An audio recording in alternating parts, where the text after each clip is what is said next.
potential heroes that are looking like they're gonna have been devastated by this new patch. As always, before the video begins, I'd love you to hit the subscribe button, hit the like button, and of course hit the notification buttons as well. I love it when you do that, and I'd appreciate it. Thanks. So in at number 10 is Earth Spirit. Earth Spirit reasonably had a reckoning with the boulder, rolling boulder damage reduced from 100 to 70, 80, 90, 100. The boulder smash slow was reduced from 80% to 90%, and the level 15 talent was reduced from plus 200 rolling boulder damage to plus 150. This, of course, makes complete sense given the fact that this hero was reasonably stable in the recent King Kong Major. And also, Spirit, particularly in professional hands, definitely has devastating impacts. Win rate loss, not too severe though, only 2.71% drop. Sadly, for the average player in the meta, not the best hero to pick right now. In at number 9 is Lich. Lich has seen about a similar to Earth Spirit, about 2.7% drop in win rate. Lich saw Frost Shield slow reduced from 35% to 20, 25, 30, 35. Saw the Chain Frost damage reduced from 300 to 500 to 250 to 500, and saw the level 25 talent increase from plus 40% slow to plus 50% slow. So while the talent tree buff was nice in the early to mid game, and as Lich is leveling, his power is significantly reduced, and of course that has a knock-on effect, reducing his game impact. Still a reasonably good hero though, although do be warned, it's just slightly below a slightly negative win rate, so again, spamming him maybe not the best idea right now. So in at number 8 is Centaur Warrunner. Centaur Warrunner didn't massively see huge levels of nerf, although it's amazing what one change can do. The Retaliate ability no longer gains charges while it is active. And while that may not sound like that big of a deal, it's amazing what that can do to a hero, especially in Centaur's case where he saw a 3% drop in his win rate. Other changes, including itemization, also will have an impact, but so far that little Retaliate change does appear to be biting harder than one would expect. And number 7 is Beastmaster. Beastmaster had an absolute reckoning and has dropped nearly 3.5% in his win rate. That being said, still a pretty decent hero to play even in the offlane and offers tremendous levels of game impact. So to be honest, if you really like playing Beastmaster, you may continue onwards, but just have a look at the damage. Inner Beast attack speed was reduced from 15 to 45 to 10 to 40. Hawk health was reduced drastically from 300 to 750 to 150 to 300. The level 15 challenge was changed from plus 40 board damage to plus 65 wild axis damage. The level 20 talent was changed from plus 80 wild axis damage to plus 50 board damage, which is, swapping those around is fairly devastating in my opinion.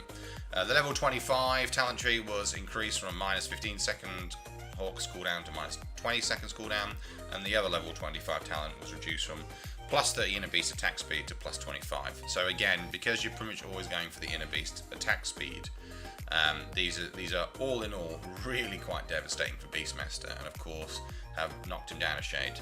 Still, good hero.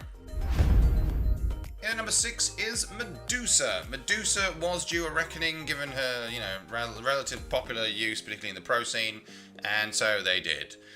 They fixed the Mystic Snake bouncing Dispel immune heroes, so that is in itself, when you fix a bug like that, kind of a nerf. But the level 10 talent was reduced from plus 20 damage to plus 15 damage, because everyone always picked it. Level 15 talent was reduced from plus 35% Mystic Stake Mass Deal to plus 30%. Level 20 talent was changed from plus 700 mana to minus 4 second Mystic Snake cooldown. And then the level 25 talent was changed from plus 7 split shot targets to plus 100 mana. Again, the plus 7 split shot targets I think is fairly catastrophic. But that extra 1,000 mana could be the difference. But yeah, that is devastating for Medusa, and I think that's really taken her off the boil, witnessed by an over 3.5% reduction in her win rate. In at number 5 is Outworld Devourer. Again, another sort of staple recently in the pro scene. Say's Eclipse multiplier was changed from 9, 10, 11 to 8, 9, 10. and the level 15 talent was reduced from plus 30 movement speed to plus 25. So again, to be fair, not... Well, it is a major nerf, but, you know, it could be worse, I suppose.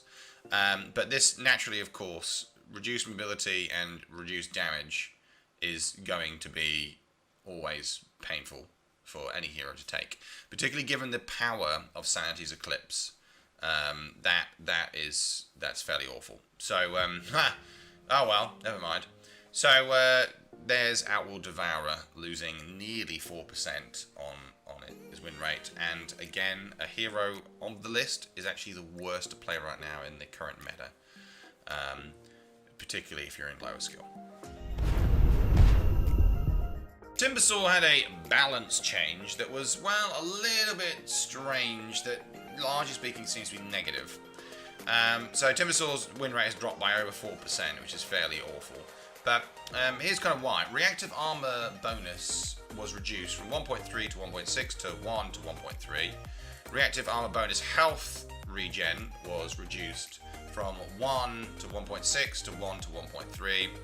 But then the max stacks was increased from 5 to 20 to 6 to 24. So the theory would be there that you would take more, because you could take more stacks, it ends up working out roughly the same. Well, not really.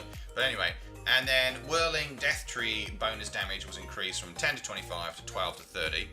So that's a unilaterally positive. And then the level 20 talent increased from 10% cooldown reduction to 15% cooldown reduction. So, generally speaking, the reactive armor bonus for both armor and health didn't seem to be that bad, but actually it is considerably worse, because if you don't get the max stacks, which regularly can happen, you know, people are usually wise enough to go, do you know what, actually I'm not going to attack Timbersaw again and again and again and making him harder and harder and harder. You know, with insane armor.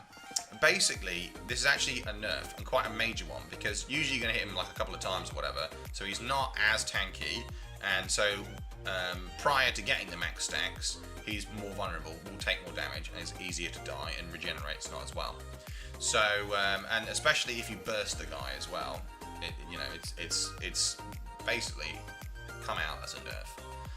So Timbersaw has gone off the boil. Number 3 sees Husker. Husker, again, was due a reckoning. He got that reckoning. So his attack point was reduced from 0.4 to 0.3. That's actually not that bad. That's a buff. But Berserker's Blood max attack speed was reduced from 220 to 340 to 160 to 340. So again, in the early game, where it's probably the most important, a lot worse. Life break damage and cost was reduced from 34 to 44% to 32 to 44%. So again, slightly less effective in the early to mid game, which is where Husker tends to do the most amount of damage. And then his level 15 talent was reduced from plus 15 burning, arrows, DPS to plus 10. So while there were some slight improvements in there with the attack point, generally Husker is considerably worse, and that ruins him in the early to mid game where he's the most effective, and that's seen his win rate drop. He went from a very meta viable hero to currently being a hero that if you spam consistently and you play like the average player does, you will lose matches more than you'll win. So do be warned of Husker. They have very successfully, unlike Beastmaster, taken him off the boil. In at number 2 is Anti-Mage. The biggest change to Anti-Mage was actually just fixing Counterspell, providing double magic resistance when the shield was active, which is fairly insane if you think about it. So the ability working properly is quite a major nerf. But remember, there are other changes as well. For example, heroes no longer gain 25% more benefit from their primary attributes. That also, for a hero like Anti-Mage, is probably fairly devastating. Again, it's hard to, at this stage in the game, fully understand the impacts of the patch, but nonetheless, Anti-Mage definitely is seeing a notable drop in win rate. And again, like Husker, not especially meta viable right now. So the biggest victim by far, though, is Slark. Slark has seen an nearly 6% drop in win rate at 5.76. Slark had one thing changed. Pounce no longer does 30, 60, 90, 100 damage. So obviously that quite drastic reduction in damage is fairly huge on the hero. So eliminating that, and it now just literally, you know, you just leash them to a target, is really disappointing, shall we say, for the guy. But that's not probably going to be similar to anti-mage. Probably the only thing. It was also the whole primary attribute. Remember, of course, he can steal agility permanently from enemies. Obviously, that's pretty nice. But with heroes no longer getting that 25% benefit from the primary attribute, that's probably also having an effect, along with, of course, itemization changes. So all in all, Slark has seen a devastating blow, and what was a very meta-viable hero, very, very, very popular, particularly in the pub scene, has now seen a popular hero go, well, fairly off the boil. So again, of every hero on the list, the only one that I recommend continuing to play with is Beastmaster. Sadly, all the rest have been boiled off. Unless you have a particularly high level of skill, you're probably going to, on average, lose games more than you're going to win them. Anyway, thank you so much for watching. Please give the video a like, subscribe and share, and stay tuned for more great videos coming.